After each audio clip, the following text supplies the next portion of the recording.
from Mr. Web. Okay. I am your big fan. James, say please, why did you become a DJ?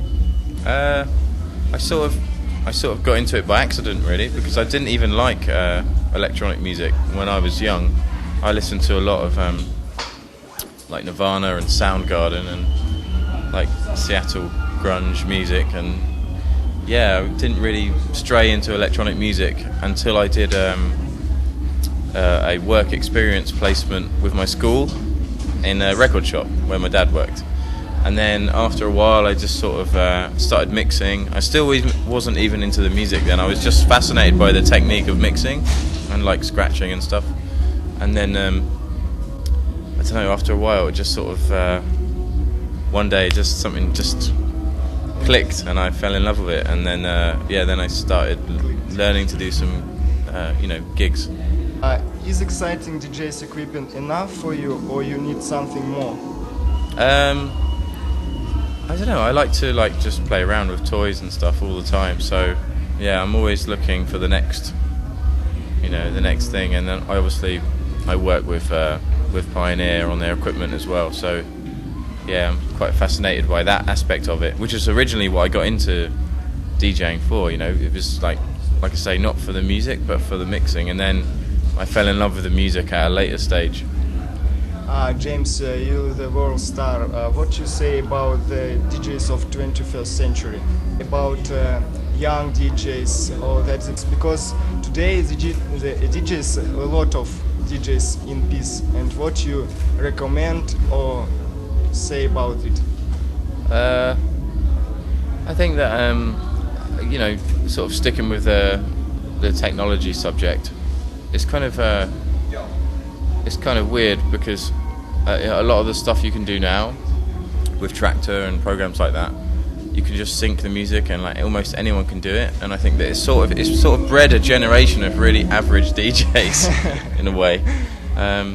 So I think you just have to be doing something unique and playing really great music and programming it really well, and using the technology not to be lazy, to let it do work for you, but to aid your performance. So that's kind of how I feel about it. Like when I play, even though I've got a lot of technology and gizmos and stuff, I still beat match and do things in I try and do things in a unique way that requires some skill, So it's a fine line. I mean, I could go up there and just push the button and do nothing, but that's no fun for me. And it won't be fun for anyone else if it's not fun for me. Do you still keep toys from your childhood? Yeah, I've got loads of them. I've sort of packed them all away though. I'm going to be moving house soon. So I have so many boxes and boxes of like robots and Star Wars figures and all sorts of things that I should really have grown out of a long time ago. But yeah, I think I've got to sort of rein it in a bit and put them in cupboards now. Have you a toy now? When you go in Russia, in Ufa? Oh, have you toy now? Oh no, I don't. No? I don't know. Not today. No toys with me today. There's a SpongeBob over there. But, it's not your toy? No, he's not mine. He will be. I'm going to steal him. What annoys you when you're DJing? Oh, I'll tell you what annoys me. It's an when easy. You play. Yeah, it's sound systems and like mixers that aren't working, like technical things. They really, really cheese me off. I played at a festival last week and the mixer was so old and broken, like one of the faders was cutting the audio in and out and in and out. And it's a huge festival and it's on YouTube and they recorded the sets and stuff. So it just makes me look stupid, and it's so annoying because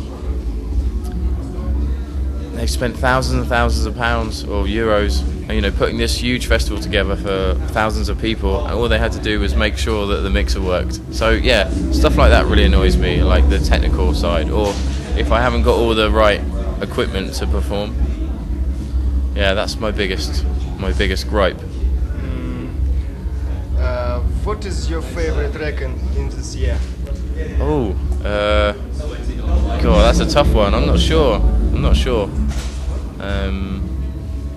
Yeah, no, I don't know. I couldn't possibly say one record.